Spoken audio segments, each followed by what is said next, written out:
Yesu ashimwe bene data, ndabasuhuje. Uwiteka abishimire kandi amahoro ye abane namwe.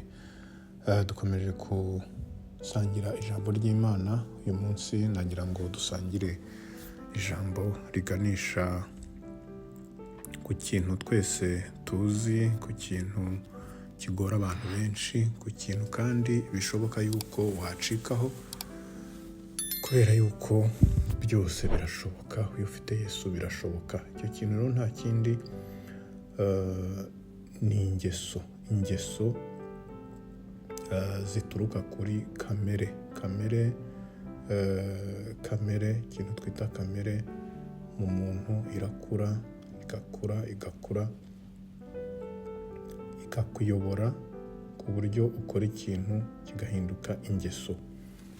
Burya umuntu iyo ayoborwa na kamere, akenshi kamere itera kimwe mu bintu kamere itera harimo irari rero murabizi neza yuko umuntu iyo ararikiye ikintu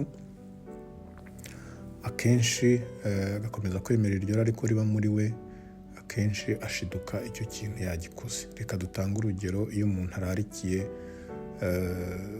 ikintu kitari icye, ni urugero urarikiye, ni urugero ubonye mugenzi wawe afite urukweto rwiza, ni urugero nta bushobozi ufite rwo kurugura, urarurarikiye cyane wenda reka tuvuge nk'abantu biga mu ishuri bibera nko muri interina, n'urugero ugasanga inkweto agiye gutaha, umunyeshuri wo muri interina arayibye, arayitahanye. Icyo gihe irari riratwise, ribyaye icyaha cyo kwiba. Cyangwa se ugize irari, urarikiye umugore wa mugenzi wawe, cyangwa se urarikiye umukobwa, si inshuti yawe, si fiyanse wawe, irari rirabyimbye, uramwegereye, umubwiye utugambo, ugize ute, birangiye umusambanyije. Ubwo ni ukuvuga ngo irari riratwita rikabyara icyaha, ndetse bikarenga aho ngaho bikabamo noneho ingeso ni ikintu umuntu akora buri gihe, mbese cyabaye rutine, cyabaye ikintu cya buri gihe. Ugasanga umuntu yabaye umujura, ugasanga umuntu yabaye umusambanyi, kubera kamere yananiwe gukontorora, cyangwa se kamere yananiwe gucikaho, imutera irari, imutera ibindi byose bikaba ingeso, akibera mu byaha akabyivurugutamo. Nyamara ibi byose birashoboka yuko byahagarara. Bishoboka gute rero? Birashoboka yuko irari ryahagarara, birashoboka yuko watsinda kamere, ariko wowe ubwawe ntabwo wayitsindisha. Yesu nashimwe, ntabwo wowe wayitsindisha, ahubwo ikintu kigutsindisha kamere ni ikintu bita Mwuka Wera. Mwuka Wera rero wamubona gute? Mwuka Wera nta kundi wamubona. Mwuka Wera ntabwo agurwa. Mwuka Wera ntabwo ugenda mu muhanda ngo umubone. Mwuka Wera ntabwo uzajya mu rusengero ngo umutoragureyo. Mwuka Wera ntabwo uzajya mu ishuri ngo bamukwigisha umutahane. Mwuka Wera atangwa na Yesu amaze kudupfira, asubiye mu ijuru, yaravuze ngo azatwoherereza umufasha. Yabibwiwe abigishwa be rero nawe bamubonye, baramwakiriye, abafasha kuvuga ubutumwa mu gihe cyabo. Turi bamwe mu mbuto zavuye cyangwa se abashibutse ku bigishwa ba mbere ba Yesu. Natwe rero turi entitled, cyangwa se dufite ubushobozi bwo kubona, cyangwa se twemerewe kubona Mwuka Wera, twemerewe kumwakira. Iyo wakiriye Mwuka Wera rero, niwe wenyine ushobora gutsinda kamere iri mu muntu utarakira Yesu. Iyo wakiriye Yesu aguha Mwuka Wera, ukabasha gutsinda kamere, ukabasha gutsinda rya rari, ukabasha byose kubirandura muri wowe. Si ukuvuga ngo hari umuntu ushobora kwifasha agatsinda kamere. Muri twebwe tuvuka dufite kamere igenda idupusa, cyangwa se iduhatira gukora ikibi aho kugira ngo dukore icyiza. Rero iyo Mwuka Wera ajemo, kamere arayicubya. Ijya kuvuga ngo gira gutya, Mwuka Wera ati hoya. Ijya kuvuga ngo jya aha, Mwuka Wera ati hoya. Ijya kuvuga ati vuga ibi, Mwuka Wera ati hoya.